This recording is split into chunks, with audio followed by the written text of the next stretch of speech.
Hot. Hello, and welcome everyone to another episode of Post Credits Podcast, a podcast where we talk about movies. This is episode 3, and on this episode, we will discuss our experience watching the film Heretic and our thoughts immediately following. I am one of your hosts, Grayson Maxwell. Joining me as I do every week is the necessary Roger Stillion and the lovely Chris Bond. Yo. You still don't like that name? do you, Somehow Roger? you're getting worse at this.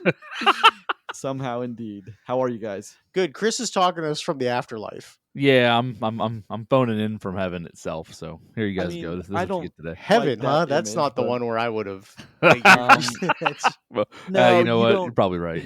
You might not. There's some things happened. I mean, for Chris listen, this week that purgatory at best. Let's just be honest. you That's will fair. not see. You're not supposed to see a video for Chris. He is kind of off the grid right now, but he is joining us via audio. He is coming into our ear holes. Ooh, Mhm, don't mhm, say mhm, things mhm. like that either. Yeah. So what's up, guys? How has your week been? I know I- Chris, yours has so- been kind of a rough one. Mine's probably better than Chris's. Yeah. It is what it is. I just got back Well- from Friendsgiving. Really excited about that. Or I mean, You know- sorry, I'm really depressed about that. To be Every, honest. every year you have Friendsgiving, I tell you, you should invite me to that, but you keep on not doing that. I think I Well, should take the hint by this Funny point, you right? should say that because it has been requested that I invite both you guys Oh, with your God. families. Oh. You don't have to come, but it's been requested. So You want the families too? How big is this shindig you do every So- year? it gets bigger every year, but it's also fun. You know, we have a lot of fun. But So sometimes I bring a large presence to things. mm. Bringing my family along top of that, like brother, that's Well, anyway, so this year, guys, I tried for the first time, and I don't want to get too in the weeds here. I tried a Gonster Heroin. for the first Oh. time. So what a Gonster is, it is a monster mixed with Guinness, and Mm. I chugged it, and I got to be honest, it was not terrible, but I could feel my heart doing things that I didn't want to feel my heart doing. So I'm going to avoid them in the future. But I have had Mhm, a mhm. Gonster, and I can tick it off of my to-do list. All right. What- Well, you- so think about that, the guys? real question I would have is like, why did it ever come onto your to-do list? Like, That did is you a just good look at like horrible internet creations and be like, I have to, I got to do that? I don't know, man. That's a good question. Because it's been all the rage with them for a while, and they've been like begging me because like I'm the last guy. Water and coffee, like I'm a strict water, coffee, maybe iced tea kind of guy, but I don't drink energy drinks anymore. I used to, and it was killing me. So I you don't even stopped. drink that much anymore. I don't. Only at Friendsgiving do I drink. But I love that you're just like, I'm back, baby. no, I'm not. Bad. load up that Guinness and top that bad boy off with a monster. No, but anyway, I have returned. Ugh. I'm looking forward to the next 365 days until next one. I'm very excited. Or 363 or 61. Whatever 62, weird yeah. number it turns out being. Yeah, But I'm really excited. But yeah. So how have you guys been? What about you? Well, Rob? hold on. First off, Ooh. you should try mixing a Guinness with coconut milk next time and see how that goes. I hear it's delectable. So go ahead. I and mean, give that listen, a shot. I assume that actually tastes good. I figure though that'd be horrible for your guts. Yeah, terrible, awful, terrible. Any mixture of Guinness with something is probably awful for your gut. Well, I mean, coconut milk is a natural laxative. it is much just better than regular FYI. milk is. Yeah. Those aren't the same thing at all. Mm. All right, what else, gentlemen? What else? I don't know. So not much happening for me this week. We did have presidential elections. That was an interesting couple of days. So Yeah, we yeah. won't talk about that much, but that was a weird time for a lot of people. That was yeah. I just Wild want you ride. to know that I went to bed and got up the next day and my life continued on exactly how it did the day before. So, Well, I mean, some people may not feel that way, but I don't. oh no, I've met plenty of people who Yeah. don't, that it's dark times or it's the best times, depending on which but, side of the coin you fell on. that did happen. That was a big deal this past week. That did small happen. thing that happened since the Small last time thing. we recorded. Small thing, but it is. We are into the holiday season now, boys. We are gung ho, barreling down the tracks right into the holidays now. And how do you guys feel about Yeah. that? Are you guys ready? No, No, I'm not ready. Why yet. would I be ready for the holiday? Why do you say it so annoyed? Because look, Christmas is legitimately like 6 weeks from now. Why would I be ready now? Why would you say that, Roger? Because it is. I don't like that though. That makes it seem way closer. I don't Correct. like that. It definitely does. It definitely does. But I'm Oh, actually excited. I um, love the holidays. Yeah, I mean, it's just a lot of money in a lot of cases. But I mean, Sure. I don't know. I love Christmas. I love Christmas time, and my girls are gonna have a great time. But Good. it is what it is. Good. Happenings on my end of things. I now have a U.S. passport. So Oh, you got it. You Good. got I it. know you That were came in. fighting on that. Yeah. How is it? Do you look at it? Do you look like a felon in your picture, like the rest of us No, do? I look pristine as always, my sir. Like, what are you talking about? I look Your good. name, you do have the word lovely before your title on this one. I look So, good. How There you you go. know? I don't want to tell about the grammatical error they put in my name, but it is what it is. It's probably What fine, is the right? grammatical error? I What? don't want to talk Doesn't about matter. it. Don't say it. Nope. That's amazing. That's Doesn't I didn't- matter. What? That seems like an error that shouldn't have been made. I but mean, It's it's fine. not, but now it's too late for him to get another one. So Fair. Just it's fast fine. forward. This is So- my name now. What that means is that there is most likely a trip to Japan in my near future. So Good. that's it. Super good for excited. you. Good. Good. Yeah, that's good. Good. I need you to bring me back some stuff. I listen. I plan on bringing stuff back for everybody. There you Anything go. that I can smuggle onto that plane is probably going to come back with I me. want so. you to start stealing everything. Everything. With that said, once again, folks, this is episode 3 of Post Credits Podcast, where we talk about movies. We talk about our experience watching a weekly, usually theatrical film, and our thoughts and criticism immediately following the viewing. Please bear with us as we move closer to the full and official launch with Gladiator 2 and the episodes beyond. Although this week we have some good discussions, including but not limited to the box office for this past week, what's streaming, brought to you by me, and 2 questions going into the movie Heretic. The first one is getting hooked on thrillers and that feeling when you watch a good one, and questions going into Heretic because Chris did not get to watch the film, so I'm very excited to get his unique perspective on this. My third question I'd add to that is where are all the Space Marines in this movie? Because heresy is being It's true. spoken of. It's true. There wasn't much. I mean, most people are going to roll their eyes at that, but if you know, you know. I know. So, fair. That joke was from me, and I get it. It was. Let's take a look at the box office, gentlemen. I haven't looked at the box office in a minute. I bet you it's not great this week at all. It is not great, and I'll tell you, it is quite abysmal, actually. Abysmal, nice. I'm pretty disappointed in you, America.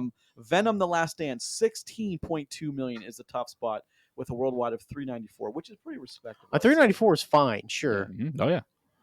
Let's take number 2, the best Christmas pageant ever, with 11.1 million, with 11.1 million worldwide. Whack Indeed. Heretic, number 3, 11 million, with 13.5. So before you move past that, since it is the movie we're talking about on this episode, I am actually surprised it is quite that high. And the reason for that is I know I mentioned this to you guys in our little 10-minute pre-show that we were doing. I think I only saw legitimately like one trailer for Heretic. Yeah. And that was, I don't even remember what was that attached to, something a couple of weeks ago for the first time. Yeah. Like I haven't seen a single commercial for this on TV.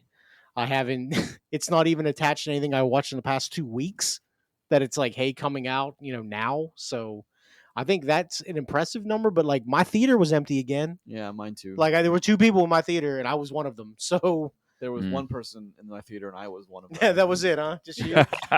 Solo. Yeah, deep in the heart of Maryland, actually. So yeah, you were in a different theater, right? I was. So I bought of course a ticket to an evening show, a large coffee, and some Swedish fish. I know it's a weird. What an thing. awful combo. Yeah, fine. I just imagine you dipping your Swedish fish into your No, coffee. you know what? I did 1 or 2 because they're fish. Gross. Anyway, you guys want to take a guess at how much that cost me? I may have told you, but just for so I saw you took a picture of the marquee with the prices on it. So I have a rough idea, but I won't spoil it. But there was a deal going on. So, but it was just on the candy. It was $1.25 off the candy. So a movie ticket, a large coffee, and a Swedish fish it cost me $10.25. Jesus, can you just put that into That's perspective? fucking awesome. Like, jeez. I know, and when I asked why they don't charge so much, because they should. Are they the only movie theater? They are the only movie theater, and they say we don't feel like we want to make people choose between paying a bill and watching a movie on the weekends with their family, which I respect. Working in the movie theater thing that I did for a while, I don't know if I've talked about that on this show. I was a manager at a movie theater for a long time. When I went to training at our corporate headquarters, the movie theater, the tickets were cheaper. The popcorn and drinks were significantly cheaper than what they were in the theater that I ended up working in. And the reason is because when there is no competition, out of all things, movie theaters have lower pricing, which fucking blows my mind. So when they're in a theater with other established theaters, they let the other theater set the baseline, which That is strange. it's so wild to me. Like that's how they do that. Like, wouldn't you think just make it $1 cheaper and you just eat all the business? Apparently, it doesn't make a damn bit of difference. No, I mean, I don't think.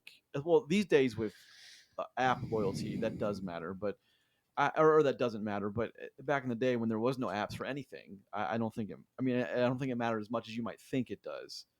Especially given our situation of we had two within 30 miles of each other, or how many miles was that? Not 10. 30, They were 10 miles. 10 miles each other. And I mean, it was the same stuff. Was maybe 30, 45 cent. It was difference. the same. Yeah, price. it wasn't enough to like justify a drive to the other place if you lived in one area. I guess I'm trying to say. Yeah.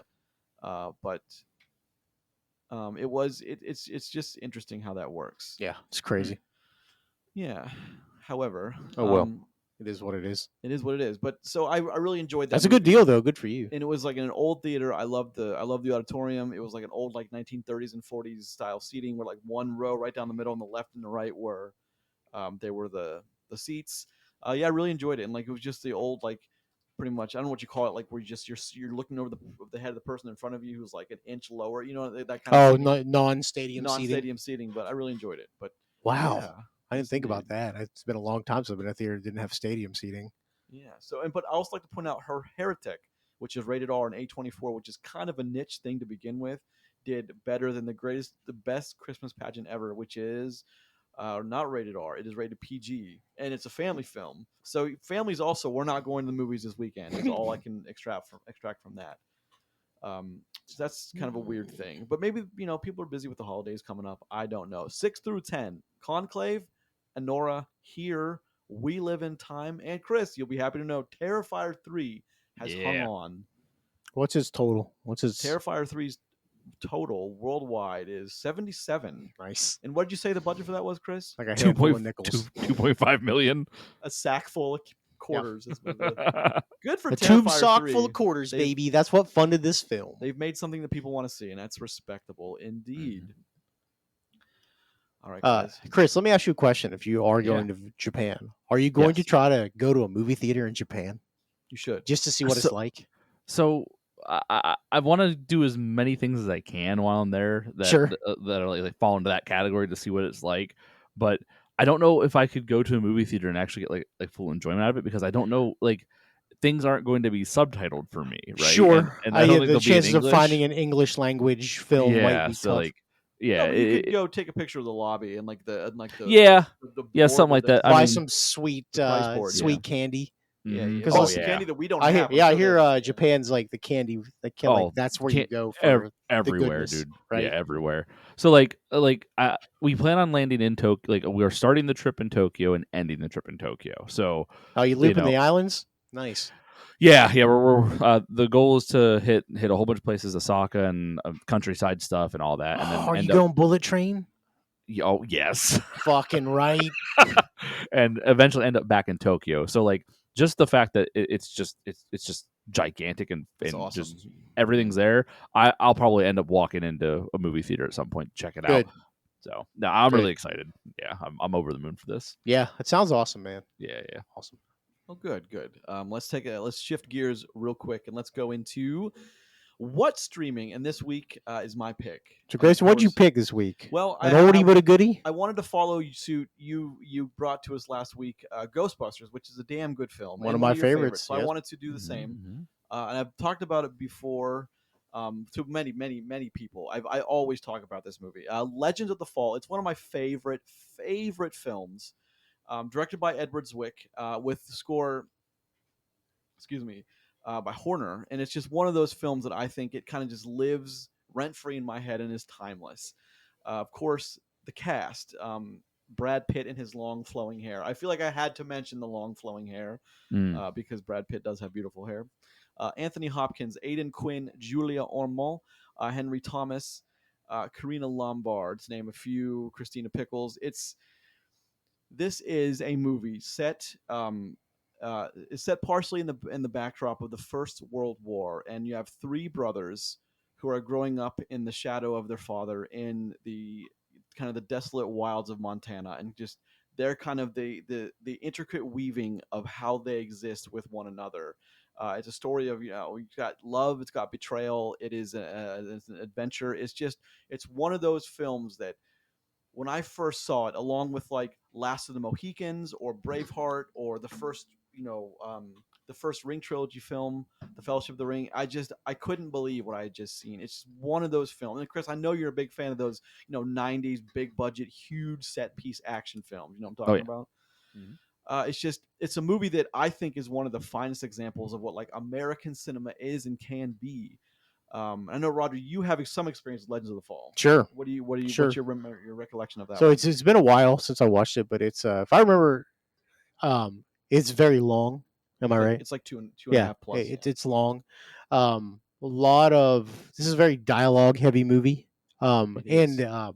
Oscar winner for something, right? Yes. Multiple Yeah. multiple nominations. Of I think course. it But won that was back for in the day something. when these movies just was expected to be nominated for something. I love that thumbnail I can see on Grayson's computer screen in front of me. It's just Brad Pitt with his majestic hair blowing in the His wind. majestic blonde hair with the sun hitting it, the Yeah, it's lights. Yeah. just he's backlit like an angel. The thing with this is like there are some great conversations in this, especially Anthony Hopkins, Sure. just a legendary guy in all respects. But he just so many great conversations and written kind of oddly but real, if that makes sense. It's just this movie to me is like I can't when someone watches this film and they report back to me and like I wasn't really feeling it. I genuinely wonder what like were they on their phone? What were they doing that took them out of the moment in this film? Because like every single thing that we love about cinema, like the sweeping score, the well written script, the big dollar investments going into the aesthetic look of a film is in this one, and it's Mhm. just to me it's like it's one of the movies I can put in and listen while I'm at work and I can literally at this point write the script word for word. It's one of my favorite movies, and I really hope people decide to check that out. It is available streaming on Netflix as of today, so it is very easily accessible. I think for a lot of people, So one thing I would think about why people might not be super into Legends of the Fall these days is this is a slow burn it is. movie, and nowadays if you pick a slow burn, like if you were to write Legends of the Fall right now, you'd really be banking on keeping your audience's attention for like at least an hour and 15 minutes plus before things really start rolling along. And a lot of movies these days, especially like from a place like Netflix or just a content mill at this point, they won't commit to a slow burn movie. And I mean, I get it, but like when the payoff's there, slow burn's awesome. But the other thing is like if I watched a movie that's 2.5 hours long, I was like, I was just too slow and I didn't like it, I'd be pissed. I don't So disagree. I could definitely see that being something that would drive people away from watching it, like if it came out now. But I mean, then again, this movie came out what 30 years ago, 94, yeah. So 94. 30, So you believe that 30 years ago, but it's and part of Brad the. Pitt is still handsome. He is newsflash. Brad Pitt is still a handsome son of a gun. He is. It's part of the evolution of film. I think we just kind of move past these big set pieces, and to my chagrin, we've moved past them. But we shouldn't have because I think these are where like the heart of the story is told. If you ask me, with the great score, with the amazing talent, with the well written script, it's like that's what movies are to me. It's movies that really just they just get you in, and they don't let you go until the end. They just demand your immediate surrender, and you just love it. And it's just to me, it's just this is one of my favorite movies of all time. Chris, do you have any experience with Legends of the Fall? No, unfortunately, I don't. But I mean, movies like it's in my wheelhouse. Roger does speak to the slow burn thing pretty accurately. I think it's the reason why we don't see him a lot. But man, something about a good payoff after a good slow burn just does feel very satisfying. And Sure. maybe it's just because like I'm used to that from the era of movies that like we're kind of more from. But it's just sometimes it feels right to have that slow burn go off just the right way and get that payoff at the end too. So it all depends. I agree, and it's like it's from the days of we also like Julia Ormond is like I think more of like a classic beauty, and she plays the kind of the woman that comes in between a lot of these characters, Sure. and it's like she's classic beautiful, but like today she Hollywood just tends to cast different types today, like like I guess you could like the Michael Bay kind of Megan Fox, like that's what I think Hollywood kind of leans to today. But um, Yeah, it's full of like the classic beauty trope and like the classic handsome guy, almost going back to like Humphrey Bogart, like just the super handsome dude, lovely woman. It does that. It's just same with Braveheart too. It's just I don't know why I'm so fondly. I remember so fondly about like the '90s films, but I do. Maybe there's an episode in that one day of like '90s films versus like why we're so fond of those. Me and like maybe Roger, you like you can defend the '80s, and Chris, Why would I I'm have to coming for defend the '90s. 80s? Is it because I'm older than you? It's because you love the '80s Whoa. film. What the Weird. fuck? That's not. I was just. It was just. You think I didn't watch movies in the 90s? Okay, maybe you can join me then in why we love '90s. No, I don't want films, to do but- that. All right, gentlemen. Thank you for listening to my long-winded explanation of why. So I love it the did win an Fallout. Oscar for cinematography, by It the way. did. Oh, and it does. Yeah. It absolutely deserves it too. And just I did read at one point that this. So the the the pair that we got in the film is Anthony Hopkins is the father, Brad Pitt is Tristan Ludlow. He's the main focus son, and the Edward Zwick tried to get this off the ground years and years prior, and it was, if you can imagine, if you've seen the film, it was Sean Connery and it's supposed to be Tom Cruise. That was the original pairing for the adaptation of the book onto the screen. And You think imagine Tom that- Cruise would have had that terrible Irish accent he had? I- And what movie was that with Nicole Kidman? Yeah, I can't think of Far and Away. Yes. Far and Away. Yeah, His that- awful Irish accent that I he don't has. think it was terrible. It's fucking It terrible. was bad. Yeah, It's I'll think about fucking it, it was pretty terrible. bad, but it was always, to me, it's like a head scratcher of I wonder what that movie would have looked like with Sean Connery and Tom Cruise. But good. I'm glad that I can expose more people to that if they decide to watch it. It is Good. available on Netflix. Once again, I'll say that.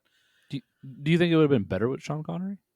Well, I mean, that's hard to listen, say. you gotta if you're.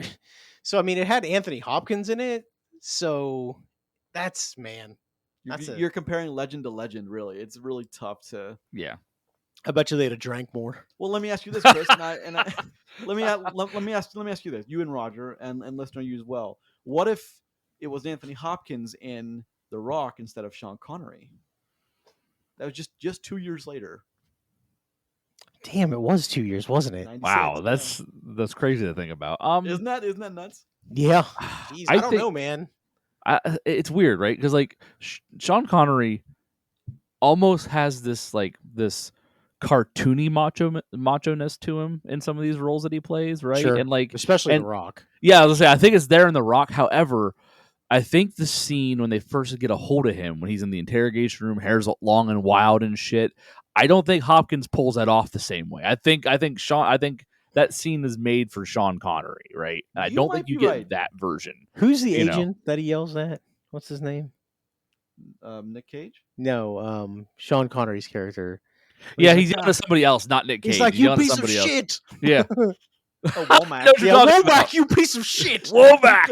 And then it's Womack, you piece it's of you piece shit. of shit, and then of course in the TV edits, you piece of dirt, but like it's a different voice because it's not Sean Yeah. Connery. Womack, you piece of shit.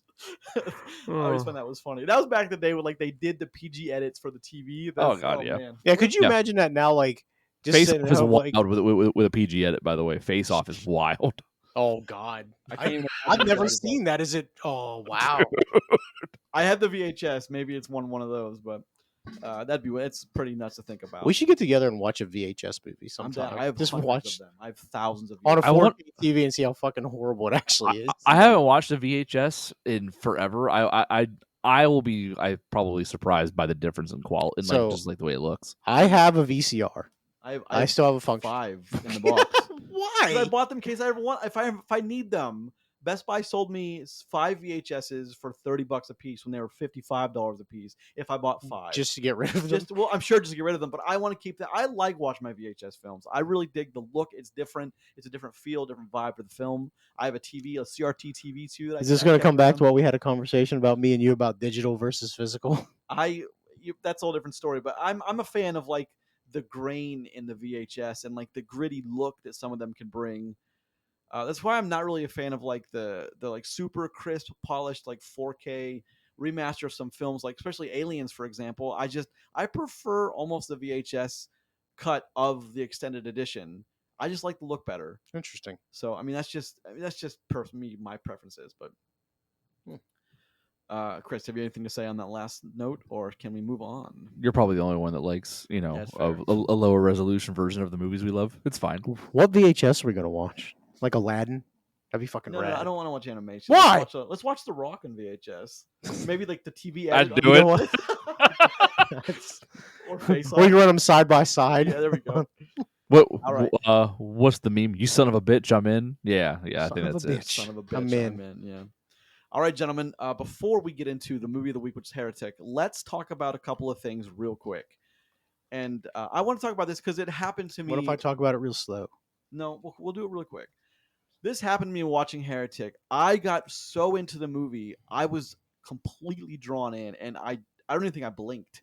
I was that into. Of course, I blinked, but I was just like I didn't check my phone. I didn't do anything, man. I was into it, and I want to talk about that feeling just for 2 seconds, um, about that feeling of watching a good thriller for the Mhm. first time on the big screen. Just I want to get your comments on that. Just for me, it's like it doesn't really have an equal. I love it. So I guess I'll go first. One thing, Heretic is a good movie, obviously, but I'm not going to talk about that yet. But watching a thriller in the theater can be one very awesome or two very terrible. Because thrillers can be one that are like audience driven movies, Yeah. like where you have to feed off the people around you. Now, in an experience like I would have had with this movie, where I'm one of the two people in the theater, very little effect to me. But if you're ever in a packed house, like during an intense scene, and thrillers are usually ones that suck people in, but like a good action sequence is really the kind of thing that draws you in when it comes to like overarching crowd energy. But like to have that like heavy tense atmosphere hanging over a whole crowd of people can be like really enthralling. I didn't get the pleasure of dealing with that in this one though, but I definitely have before. I'm trying to think of the last real thriller I watched that wasn't just the horror movie, because like Smile was a good thriller. Long legs. Long Legs, yeah, Long Legs is pretty good. Like creepy good hmm too It Long though. really built the atmosphere well. Yeah. Long Legs was going to be my call out on like just like a really Okay. good one that like. Yeah. Well, go Uh, ahead. Lead it. Go ahead with that. Go ahead. I mean, you guys have already kind of led into it. It's the atmosphere that it builds right from the get go. Like its opening is so strong where it sets the tone right away, and I think that's kind of key to a lot of thrillers. Like it's that tone that it sets early, and think of other good ones. Things like what is it? Seven is good at this Yeah. too, where like right Legendary. away you're Yeah. into it. The original Saw, What's in the box? it's just there's a lot of things that like about an initial tone with a thriller that really will pull you right in and get you to buy into like to what's happening immediately. And I think that's key, and I think those are the ones that stick with me the longest or like have the biggest effect, or where like I'm invested so early because I do such a good job in the first 20 minutes to like get me in, because sometimes you have a thriller that kind of like it leads you in and like almost falsely, and then it like all of a sudden after like 20-30 minutes of screen has happened, boom, now we're in it, and it goes fast from there. But it Yeah. kind of like it almost like wants to system shock you into like how serious the movie just became, and like get I your agree. stakes bought that way. Whereas I think that early tone setting, man, is what really sells a good thriller in my opinion. Well, so the thing is with a thriller is you have to set it up early, because you can't take a movie and have it be like heavy action or heavy comedy and be like, all right, we're going to switch to thriller now. We're going to pivot. Uh, you could pivot away from a thriller to something else, but you can't pivot back into it. I think. Does that make sense to you Yeah. guys? You're Like, right. You're right. because if you haven't set that tone, your audience is going to be like, "What in the hell kind of movie are we watching?" What in tarnation? So like when it comes to thrillers, I think, and it's weird to say because we're on a movie podcast, but I think a lot of movies that are based off books have an advantage to set up thrillers than just a straight new IP. At least that's what I've realized Hmm. throughout some of the things. If you look through like some of the greatest thrillers, almost all of them are based off books half the time. So it's just one of those things where if it's Interesting. the tones that way the whole way through. And how many movies have you seen where something's really thrilling for like 10 minutes and then hard cuts to something completely different and it never goes back to that part of the movie again? Yeah, it Happens happens a all the lot. A time in lot. spy Yeah, movies and shit. true. So I don't know. I mean, for better or for worse, like that is definitely a movie trope at this point. Yeah. So I would yeah. agree. I asked because it's. I mentioned earlier about Chris, your unique situation that you didn't get to watch a movie and we did. However, I sent you a picture of the poster, and um, I want the discussion today of Heretic to be like kind of, because I know you were really excited about this, I was, yeah. and this is kind of a movie that's right up your alley. So I Mhm. want to go into it. You've seen the trailer. You know pretty much that these girls who are trying to talk to a guy about converting him to their religion, realize they're in a bad situation, and what comes next is kind of the crux of the film. But without further ado, let's Ready to kind of roll use into it? those We ready? two. Let's just use those two to kind of roll into it, and All right. let's talk about Heretic with the question of, Chris, I want you to ask questions because we've seen it, and I know you're a big fan of the thriller genre. So I want to kind of incorporate that into the conversation. Okay. So, Grayson, why don't you hit us with some of the But of details of this course, film? some particulars. Hugh Grant, Sophie Thatcher, Chloe East, Ellie McKinnon are a few of them. Written and directed by Brian Woods and Scott Beck. And they also, they wrote very notably as of recently, A Quiet Place. Yeah. Together. Chris Krinsky, of course, directed that, but they wrote Mhm. that. And it's like, to me, they've got some pretty good chops in writing stuff like this. Sure. So, Suspense. and I think it's important to know this is A24. So I think that's another kind of important thing to hit. So A24 isn't anything we've really talked about on this show before. So A24 tends to make lower budget, higher quality movies. I think so. They use a different set of rules when they make and fund films, so that's always kind of neat to see what A24 is pumping out. So always down with that. Can I make one shout out to somebody you didn't mention in the particulars? By the way, is Mr. Topher Grace Oh, right. making an appearance? That he why By the is way, I he in didn't this even, movie? He's only in it for like 4 shots. Yeah, it doesn't make any Literally, sense. like he might have less than a minute of screen time. His face might be recognizable for less than a minute. Yeah, I think. I saw him as soon as I saw him. I'm like, that's Topher Grace. Look at that. The mannerisms when he's talking to the guy at the door, I'm like, that's Topher Yeah. Grace. It took me a minute, But like, here's the thing: that role could have been anybody. So like, I wonder if he's just like attached to this in some other way. I don't know. Maybe he just wanted to work with Hey, A24. sometimes you got to. I'm sure that paycheck cleared like paycheck, baby. Let's go. Edit those paychecks. All right, Heretic. Let's talk about it, Chris. Well, what do you think this movie's about? Let me ask. Well, so what I think this movie is about two girls, two females, two actresses end up in someone's house, needs help, and it goes terribly sideways at some point because this person is up to no good. Beyond like knowing what he's up to, I have no idea. The trailers never really gave that much away. Nope. I assume it's nefarious, Always. obviously, and I also assume that it has to do in some way with like a hint of a religious element, just because of the word heretic and heresy. Sure. So, I mean, unless it's involving the God King Emperor himself, then it has to be. It has to be. It is religion. not. Oh well, then then it's got to be religion. So then this is where I'd shoot. Yeah. Can I ask you, Chris, if you're surprised at all that in this movie Jar Jar Binks is mentioned? What? Factually, joke. Yes, and to the point of being, in a Christ-like discussion. Yes. Yes. Yes. Huh. So here's the thing, and I want to send the poster to you guys. I like this. I like talking about posters. The posters gives a lot away about a film if you're paying attention a lot of times. And so the poster is, we have Hugh Grant as a guy who's he has these two girls kind of whittled from wood. They look like almost like Hansel and Gretel-esque, and he is manipulating what's going on. And the movie's called Heretic, and a heretic is someone who has turned away from the church, and they are labeled such so people know what they have done. And so with that going into it is, here's the setup, I think, and what is the beautiful, poignant setup here is it starts beautifully. These two girls are talking about they're talking about What are they talking about? Pornography and sex, and like what is real right off the rip, what is not. They're waiting at a bus stop, and one girl is talking about how she's seen porn and she was watching it, and she could literally see a woman's soul leave her body when they were doing the act on screen. And like then they got into discussion of what's real versus what isn't, which is a beautiful way to set this up, because we're going to come to a crossroads of belief and disbelief, where these two girls who are out. Were they Mormon? What are they? Mormon Church of Latter-day Saints. They do like Latter-day Saints, like door to door. Have you heard about our Savior Jesus Christ?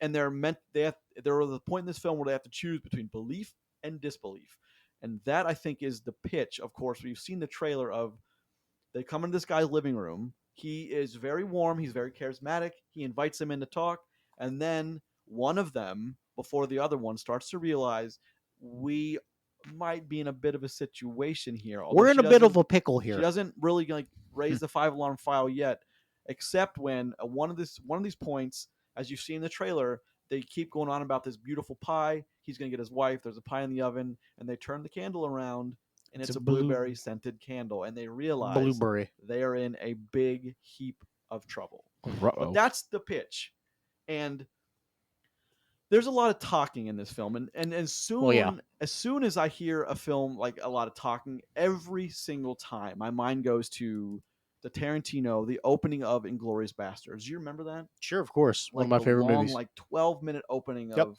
him talking to the girl, him talking to the farmer Do you mind about, if I smoke my pipe? yeah, can I have some of your milk, sir? Yeah, it's just that is what my mind goes to every time, and there is some brilliance in that dialogue. Just like I think there's a lot of brilliance here, in the Hugh Grant character of Mr. Reed and how So he's talking to these girls. I think Hugh Grant absolutely kills it in this movie. Like, does Yes, an awesome job because so Grayson read off the cast list and there's a handful of people. Like, this is 3 people in this movie, 3 that have talking points. So like, whenever you have that few people, you have to make it very interesting, or people are going to just they're just out right away. And so like they've got to carry it yeah, somehow. he plays a guy who is abducting women, and he's luring them in, talking about, in this case, their religion. Like, he gets people to come to their house, and he sets up almost like a Saw-esque kind of house, which it's weird to think about because it's not really that kind of movie. It's definitely more thriller than it is slasher and gore. Mhm. So like he runs these kids through the ringer, or ladies through the ringer, you know, tell him about how his beliefs, and weighing them up against their beliefs, and like it's for like a few minutes, like there's a real theological discussion happening. A lot of great points brought up in Yeah, defense of and in yeah, right. attack Like of religion. a real thing of like, hey, how your religion absolutely goes against its own corollaries in this side, and they're like, well, yes, we understand that. That's how things were back then, and now it's not, and that's why we believe this, and Of course. a lot of good back and forth there, and then it basically devolves into how all religions are all just derivatives of other religions, which however you feel about that is up to you, but there are real factual points being made Of there. course. um and it's an interesting discussion, and like the longer this discussion goes, and the more and more you realize that these girls do not have a choice and a way to get out of here, like it just really drives home the tension side of it.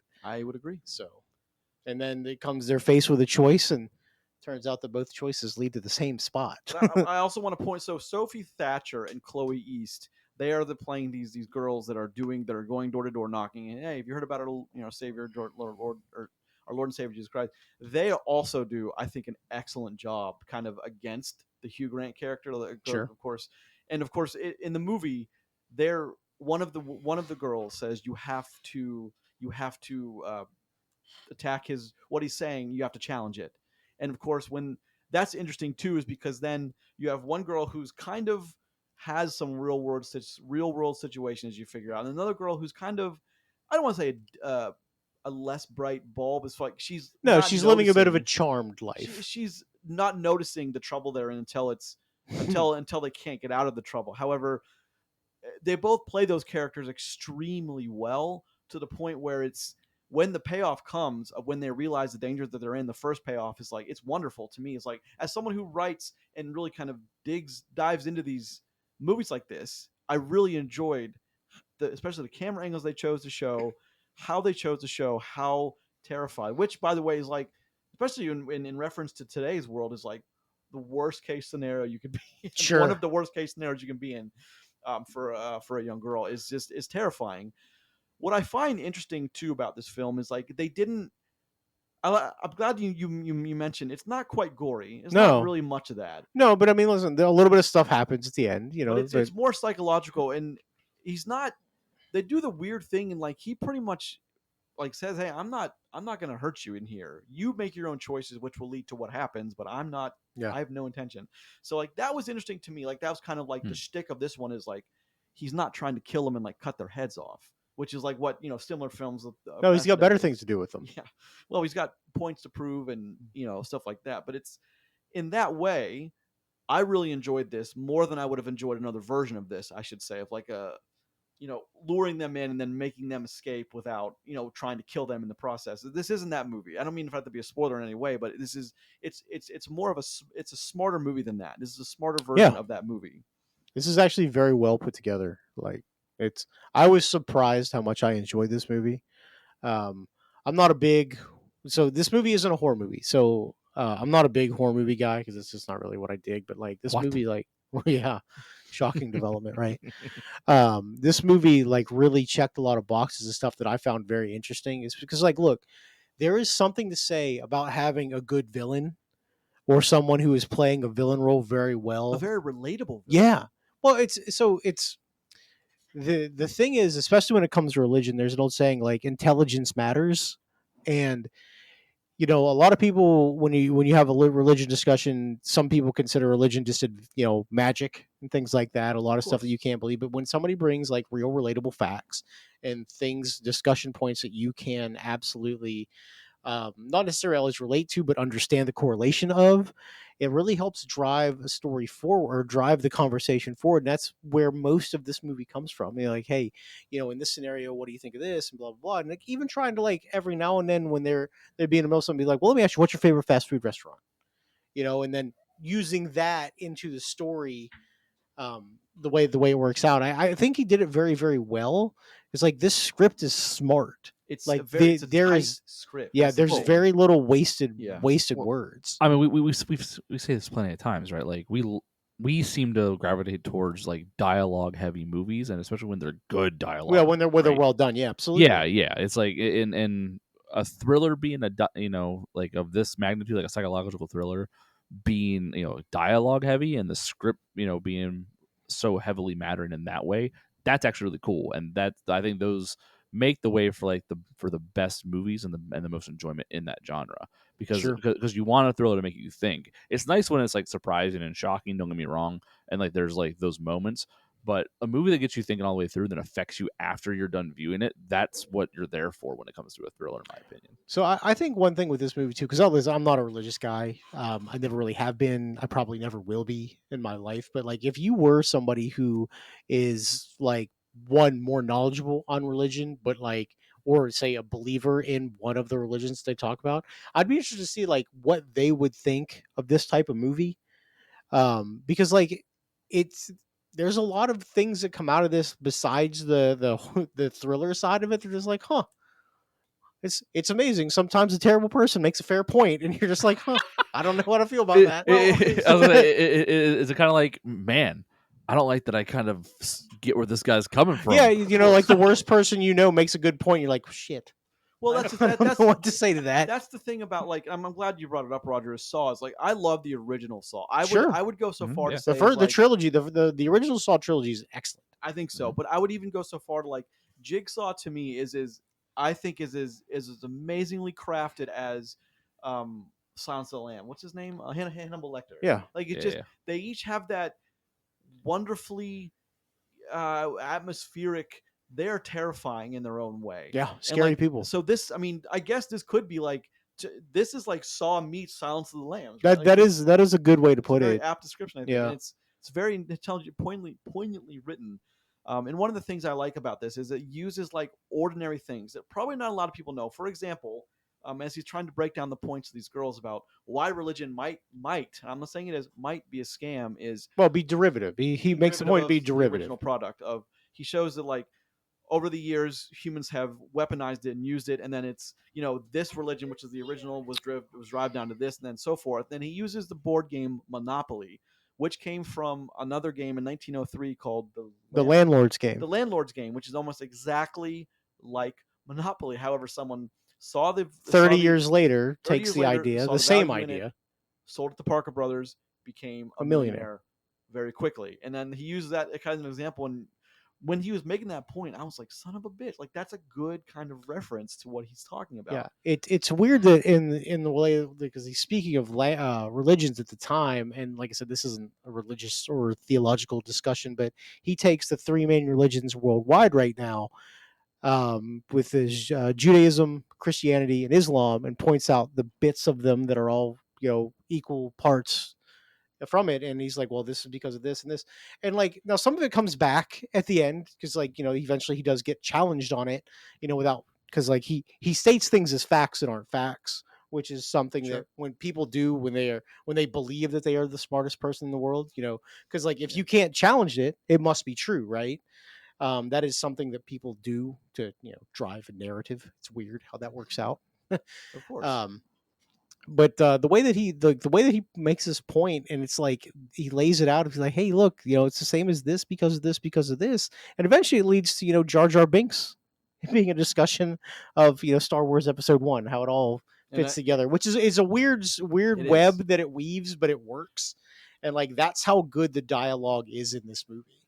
I would also like to point out Very that strange. Jar Jar Binks is a Sith, but Christ-like. it is what it is. We've all heard the theory. I don't know who's right and who's wrong, but we've all heard the theory. The on fact that you can't definitively say if it's wrong or not is enough evidence. That's exactly what the writers of this film want us to do right now, is debate Jar Jar Binks, because it falls right in. It falls right in line with the what you believe versus what you don't believe. But it's Oh yeah.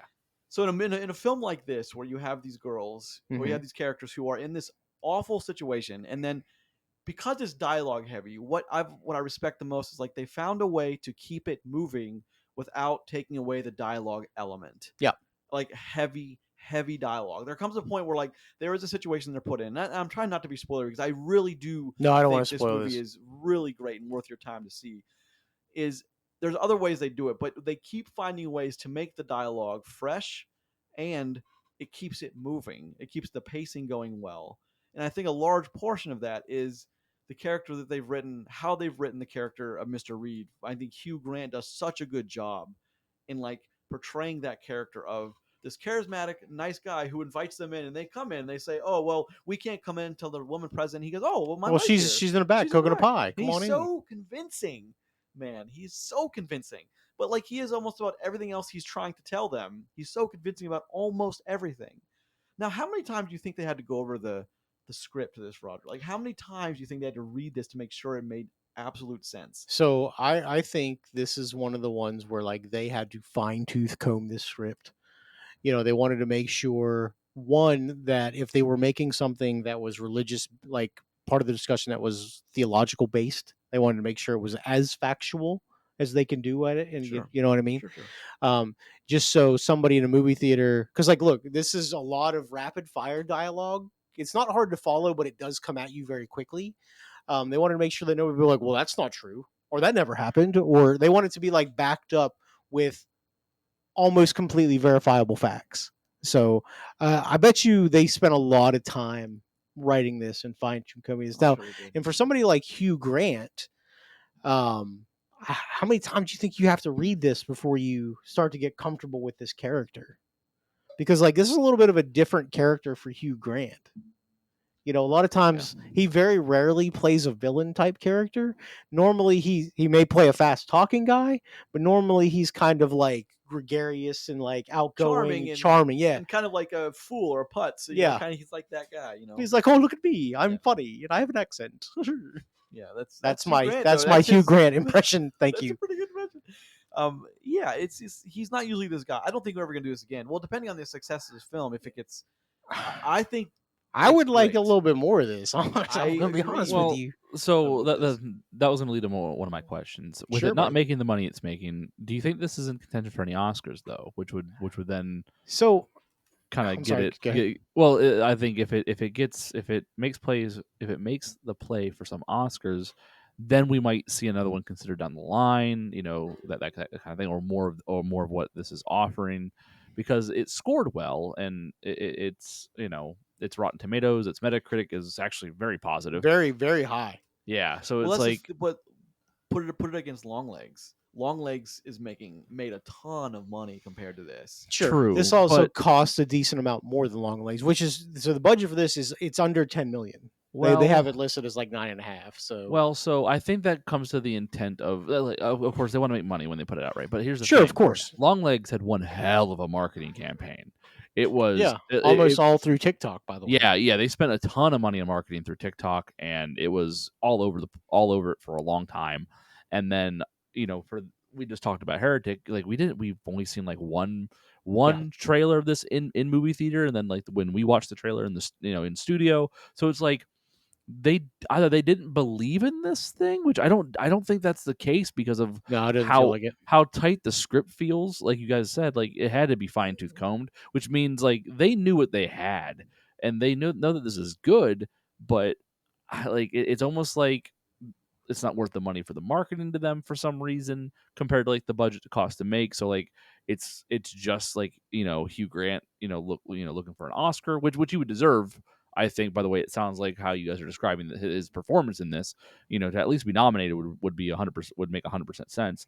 So like to get more of this with a well-reviewed movie, but it doesn't make money, but it's acted very well and it feels like it's high quality. Like, how does that work? Like, do we get to see another one of these because it's not making the money that you would want, as a Well, studio? Well, uh, no, strictly where the story goes, you won't see another one of these yeah. or the character of Mr. Reed played by Yeah, Hugh yeah, Grant, unless they go yeah. to a different timeline, which is possible. However, very extremely unlikely. The other thing is too is we've seen a few movies like this fairly recently.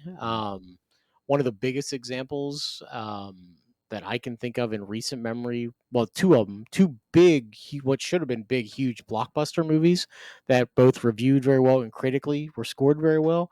The first one is Dune Part Two, monster movie. You guys may have heard of it, but like it didn't make nearly as much money as what they had originally expected it to, and it's pretty much a sci-fi masterpiece.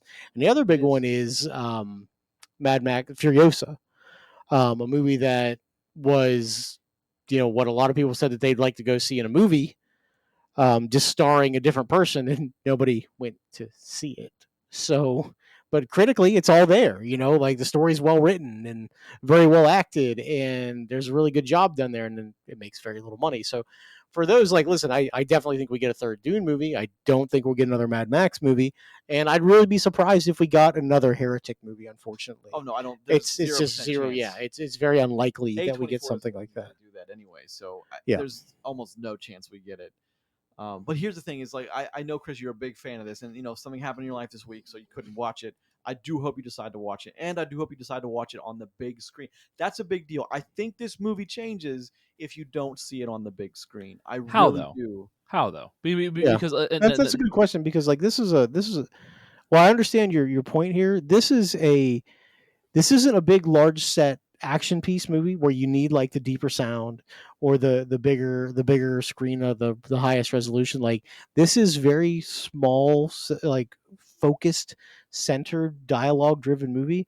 Now, listen, I will be the guy that challenges seeing every movie in the theater. Like you don't have to if you don't want to, obviously, but like this is one of the ones where I'm happy I saw it in the theater. Sure, absolutely. Prefer to see most things in the theater over whatever, but like I don't think that you lose much going out of the theater in this instance. See, I do, and I would say because of the atmosphere it sets up. If Okay, you're watching if you're watching in an auditorium, you're watching it in a bigger screen than you have with a better sound system than you have. Likely, I can't say for sure. everyone, but Well, for likely, most, yeah, sure. that makes I sense. would say that makes the most sense, and it sets the atmosphere well. It's the atmosphere, like for instance, think of the living room set, Sure. and then the hallway set Hmm. going into the weird church he Creepy built long set. hallway too, by the way. Well, the house is not set up how a house should be No, set no, up it's a at house of a all. killer, a Yeah, serial it's killer, a fucking 100%. monster.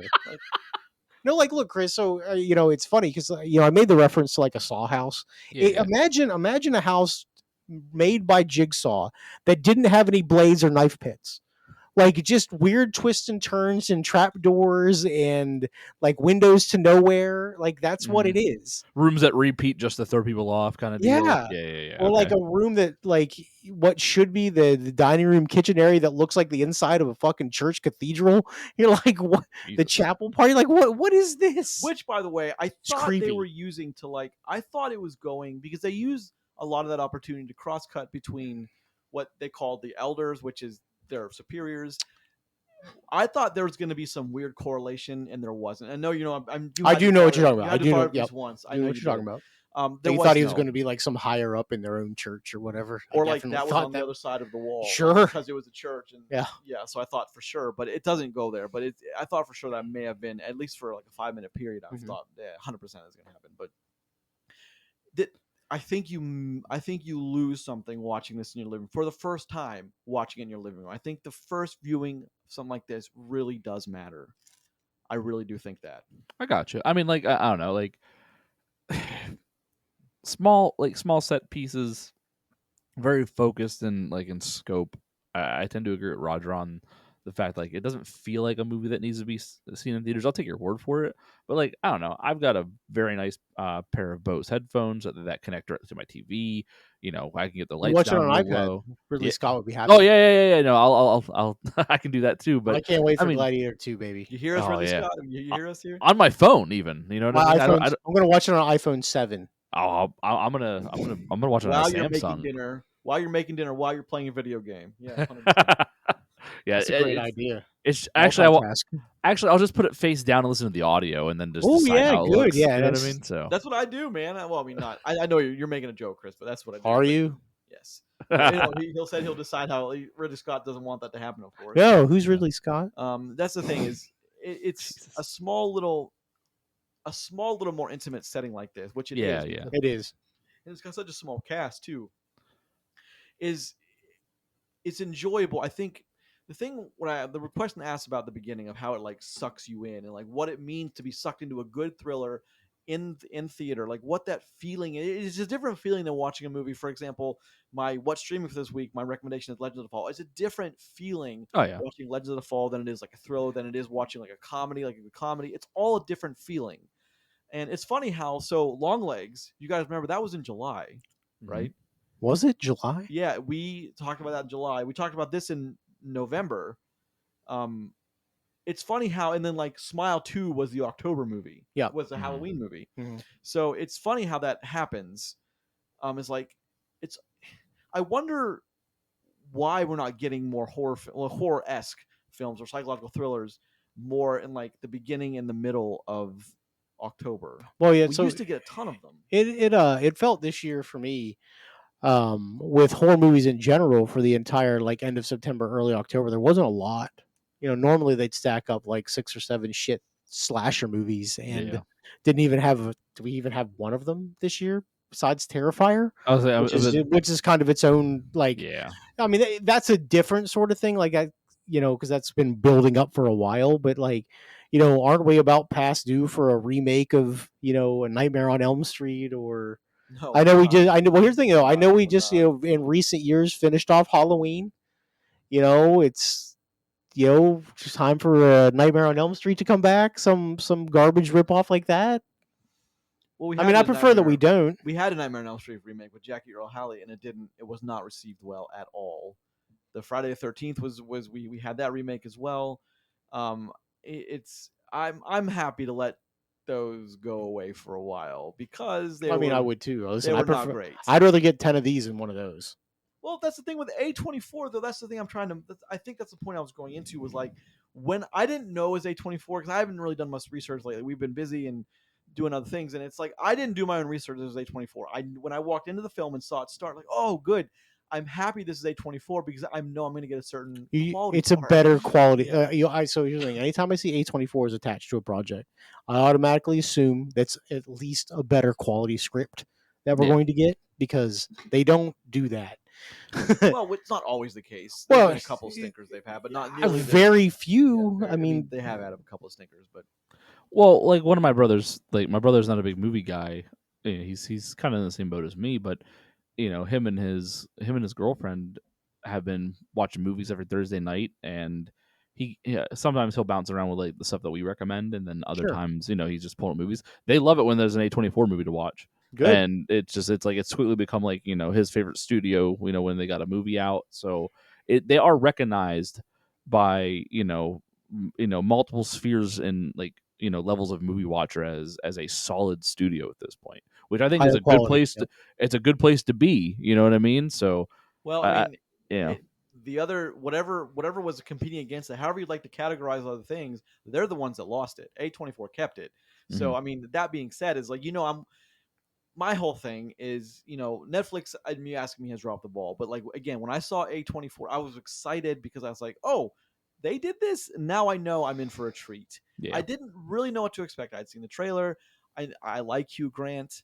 I had heard that the girls in this were fantastic, so I always looked forward to a good performance. Like I didn't quite know what I was getting into because I ended up walking away loving this movie, and it does stuff that like Hollywood like 15 years ago used to do a lot, and Netflix for the most part, the streamers don't do them a lot.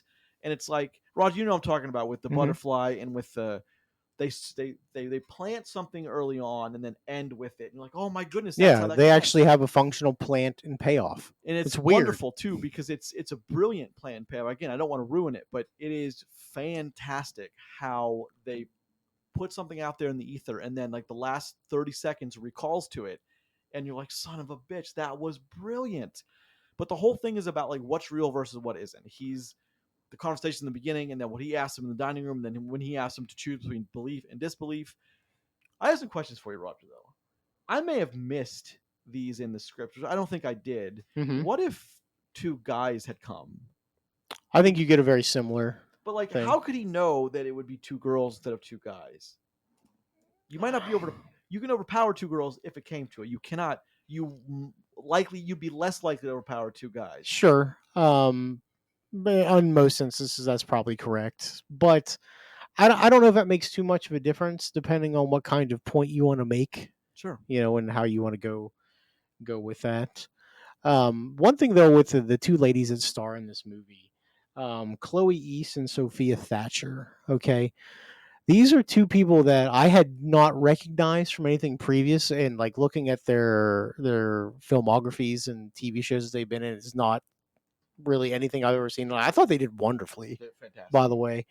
Apparently, Chloe East looks like she's been in a couple of very recent things. Sophia Thatcher's been on that Yellow Jacket show, which Yeah. I believe is on Showtime. I had to look it up because I haven't seen it much either. But she's been there for like 4 or 5 years, so like they're family established. But like I was impressed, like for two people that I'd never heard of before, and as a guy who watches a good amount of movies at this point, I thought they did great.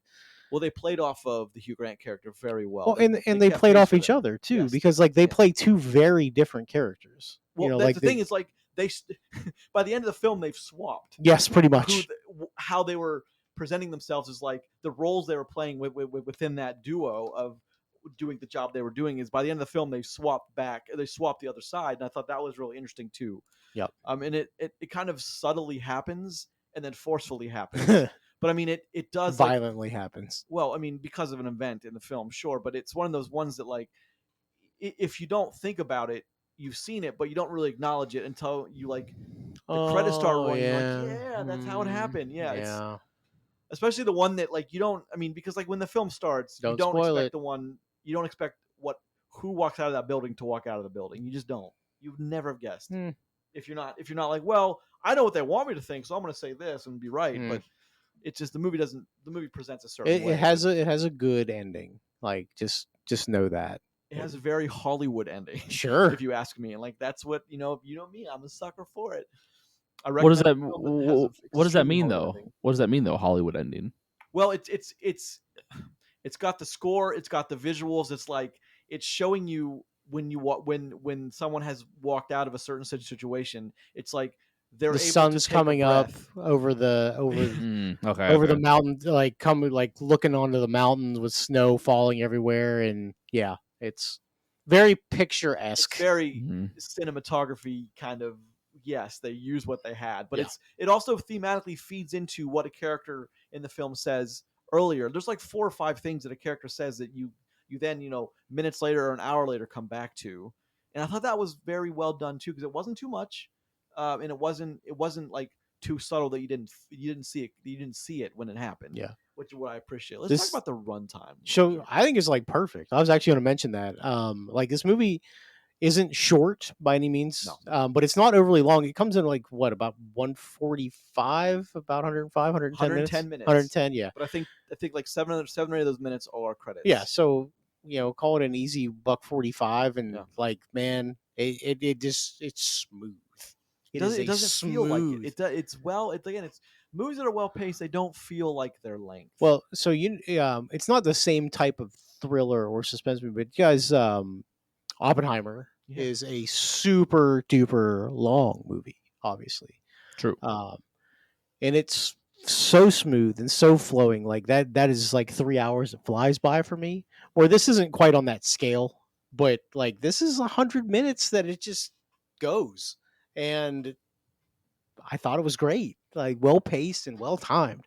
Now, like, look, I'll be honest. If it had like 15 or 20 more minutes, I'll be like, what the fuck are we still doing here? But Well, the movie meets a natural well, end. yeah, And it does. They don't go past that natural end. Yeah. I appreciate that because time is valuable these days. Yep. But I mean, I do like that how they don't go past where you think it's going to end, it ends, and it should, because stories that if you think it's going to end because the story's coming to a natural end, then it should come to a natural end. Mm-hmm. So that's what I appreciate a lot of. And it's like when you've gone through this journey of this wonderful atmosphere building film, which goes takes you from outside to in the living room to in like a basement and then a crypt and then a weird makeshift church. It's weird, but it all works. And I say that I brought up the Jar Jar thing because like it's not there strictly for laughing purposes. He's making a very good point with it, and Yeah. probably accurate as well. Oh yeah, I mean, as far as I understand, it could be very because accurate. we debated Jar Jar for like 2 minutes, and like that's Yeah. exactly what the movie wants you to do, because that's exactly what the movie is doing. Sith Lord Jar Jar Binks. By trying to separate what's real versus belief versus disbelief, and it just does such a good job of that. Yep. I cannot recommend this enough. And of course, it's one of these movies that is not making the money it should make. And it's just we're not. I mean, I can give you my comment on that, but so it's just let me. I don't want you to challenge you on that, but let me ask a question. Right. So this movie is small budget, 10 million. Right. It made $11 million opening weekend.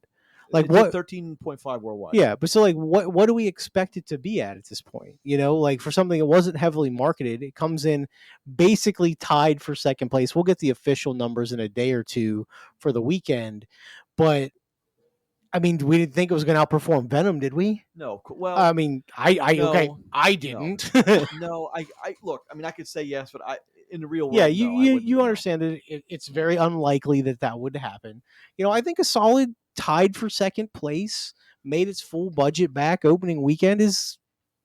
I got to think they think that's a win.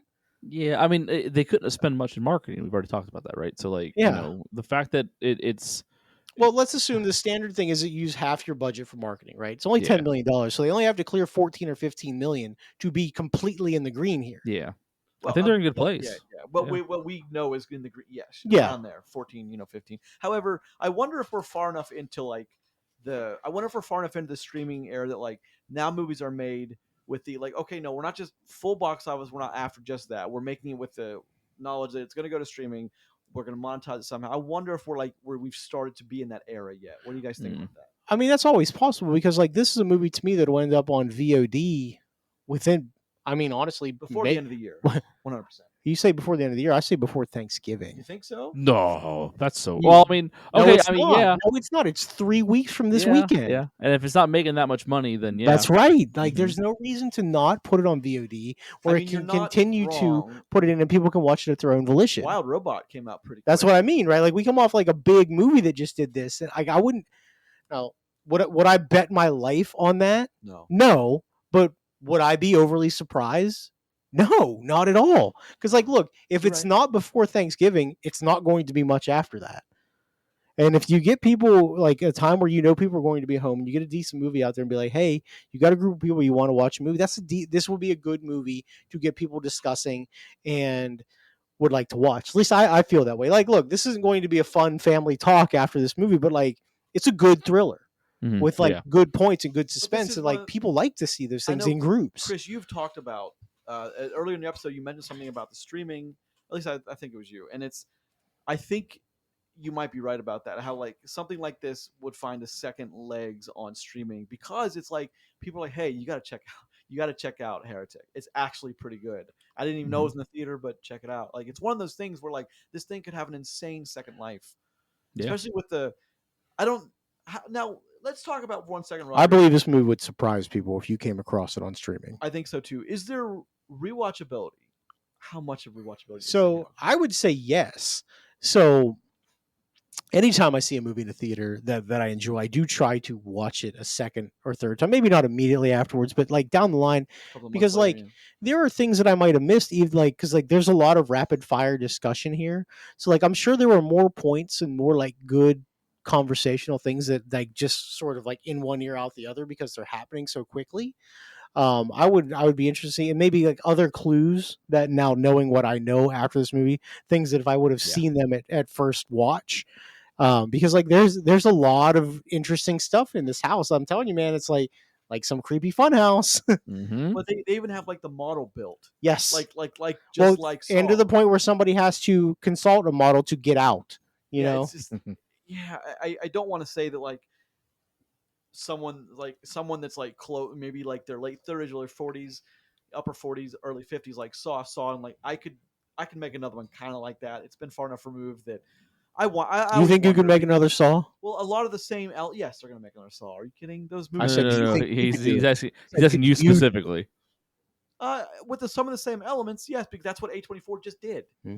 The I mean, Heretic is a lot of the same they elements. used a lot of Saw, the ideology behind Saw Mm-hmm. without the gore. I mean, Well- so they definitely did it, but like it's weird that well, it is very comparable to Saw without the gore that it's a religion based movie. Well, sure, but his Jigsaw's whole thing, if you remember back from the Sure, original Saw it was film, about choice.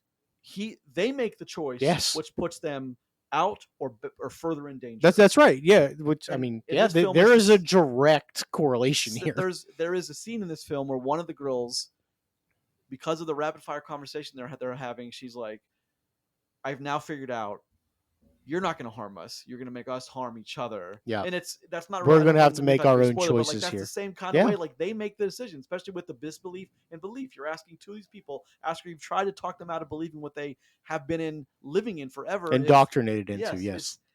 Hmm. It's now. Sadly, I think there are bigger ideas here which they did not capitalize on. Well, Go I'm ahead. sorry, I didn't mean to cut you off. So you mentioned earlier, we mentioned earlier that it's unlikely there's a sequel. I would not be surprised if there's a prequel. That's And actually a good now, point. Yeah. normally I'm not a fan of this. In this case, I would probably welcome it, honestly. So After seeing the film, I could see potential for yeah, I'm not really the prequel guy either. I generally hate them. Mhm. But you could do it, like you could. There's a fresh idea here that you could absolutely, especially on the small scale Yeah. that this was on too. Is like you could take someone who's been jaded yeah, by the church and have less then- than 5 people and make Yeah. this movie and make it Mhm. some sort of Once I again, tell like ya. what are you gonna do? Have his wife died and the doctor lied to him about like that's Sure, Jigsaw, man, right? that's Like, Jigsaw. brother. I mean, that's just the thing. It's like I don't understand why we're not getting more of these movies. That's the thing. Is like, is the current filmmaking, are they just incapable So of making hold these, up, or hold what? up. Who are you mad at? People not making good movies? Like, because that's a problem I've had for 100 years. Yeah, Like sure. most of this shit is garbage. So I when you mean- get something that's not good, or when you get something that is good, like you want to cling to it. But like I don't want it. Listen, I don't want 5 consecutive Heretic movies Sure. over the next 4 years or over the next 6 years and be like, wow, Heretic 6 is out. Hell yeah. Like it's very likely that I would want to go see the 6th one. I mean, I'm scraping by thinking I might be interested in a prequel. Yeah. One $5 million prequel. Yeah, like that's one. really, Yeah. really where I'm shooting for. It's just it's Well, super weird. To me that we're not That's the getting these. Hollywood attitude sometimes. Be like, hey, look, people really like this movie. We should make 10 of them. Well, that was the Hollywood attitude for Saw and for all the Marvel stuff, which has no end in sight. I'm sure. No, they have like 6 movies slated already. But I mean, if it makes money, that's the thing. If it keeps making money, they'll keep making. But people get sick of it. Like the what's the law of diminishing returns, or like the theory of diminishing returns is like Marvel's like an exception to that, or at least for a while. Well, they were. It was a complete exception. That is swung back. Well, superhero movies in general have swung back from that. But again, people would watch a superhero movie that was like more thriller based, Mhm. right? Like I sure would. Like I do love me a good spy movie. I was gonna say, Right? think about the Marvel movies that we tout as being like the best. Cap 2, baby. In their bunch. You know, you think Logan, Cap 2. You know, there's other ones too, but like, and they're almost like they're in another genre, but have superheroes in them, and those tend to be like the most enjoyable. So Sure. because they're not stale. They're not already played out as soon as you sit down to watch it. You know what I mean? Like it's the same formula every single time for most of those films, especially before the MCU for the superheroes. I'm telling you, brother, I could watch 100 superhero films that are the same formula as long as they're good. You know what I mean? Like Well like done, it's like it. it isn't the fact that it's another superhero movie that I roll my eyes at. It's the fact that it's Well, another superhero movie that has no soul, no heart, and absolutely no passion behind the project. I appreciate you saying 100. I bet you get to like 5 and be like, "Why I keep doing this to myself?" Well, I can give you. Yeah, maybe. I can. I know you a little bit, so yeah. I can give you a Yeah, list yeah. of 5 that you won't make it through. That we. Hmm. I give you a list Oh, of yeah. 5, but I At mean, this like, look, point- I can make a real shit list. I mean, go Yeah. ahead. Sit down to watch Ghost Rider 2. What's the subtitle? Spirit of Vengeance. Spirit of Vengeance. I wish Spirit I of did know Vengeance. that. Hold on. Wish I I- challenge you to sit down to watch Ghost Rider 2: Spirit of Vengeance. Put your phone on the other on the kind of cushion right next to you and don't touch it for. Mm. Oh, 90 there's no way. minutes. That There's yeah. no way. I wouldn't even turn it on. Like, it wouldn't even start. You're like, I can't have my phone for this. Fuck off. Like, no, I'm done. no But way. anyway, swinging back to Heretic is So, Chris, you got any more questions about Heretic? yes. Or you please. think, or do you think you'd be like into watching this for real? Because I think you yeah, dig this no, movie. I honestly do. you guys have done a great job of painting the positives. Is I think a phrase I'll use. Like it sounds like it's definitely if you like thrillers, it's up your alley. Yeah. It absolutely sounds like that it's a movie worth seeing. It sounds like that if you like Hugh Grant, you should watch it. Like there's so many like positive ticks in this for this film so far. I'm almost afraid that any questions I ask that go beyond what we've talked about will actually get into will like kind of give away more and more of the story because it's hard to talk about a film and not like give hints and clues to Of like to the course. Yeah. meaning behind it. So it's like I don't know. This sounds cool. It sounds like a movie I was excited to see is justified for me to at least try to find a way to find Yeah. see it. So I don't know. It'll I'm be on- excited. It'll be on streaming soon. Don't worry. Yeah, It'll be on I'm pumped that you guys liked it. That it's doing well in the ratings department. I wish it was making more money. Sure. I'm as a guy who hates prequels, from the way it sounds like the only way we'd get another one like of these is if it was a prequel. So I think it makes more sense if it was a prequel. yeah, no, I got you. Like, the whole time you guys have been talking, to a certain point, I was thinking, okay, like how did this guy get here? You know what I mean? That's That's exactly right. which is why, Yeah, that's- what that's has transpired to get him to this point? That'd be cool. Whoa. That's one thing we don't really. That's one thing the movie doesn't really go into. Not at is all, that actually. They like It's- touch on like surface level touch on it, but yeah. you don't really. But like that'd be interesting to see what jaded this guy so much that he starts doing what he does. And he's been doing it for a while, as you find out in the film. Yeah. It's not his first rodeo doing. So interesting enough, normally we try to talk about the good and the bad of a movie. The thing is with this one, man, like there is very little that I find bad here, which it. is Some high. unanswered questions. Yeah, but, well that's okay. you know. That's like unanswered questions are fine when you don't leave them hanging for what you guarantee to be a sequel. I agree. Like the Mm, unanswered yeah. questions is like you don't think about it later. Just like I wish I'd have known it. You don't give a shit. It doesn't matter. Mhm. But like this movie is so well done and timed out so well. Like man, I can't.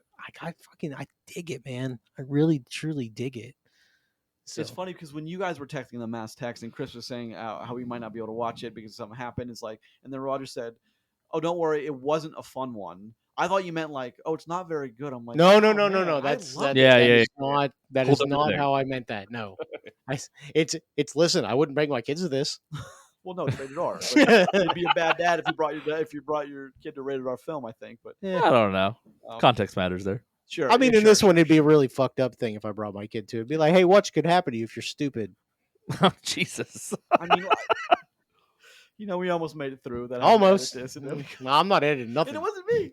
To Man, think no. that to think that the MVP of this guy of like what this guy does is a pie scented candle. You know what I mean? Yeah. Like I mean, there is a blueberry pie though. There's an actual pie that comes into play. Oh, all right. Poisoned.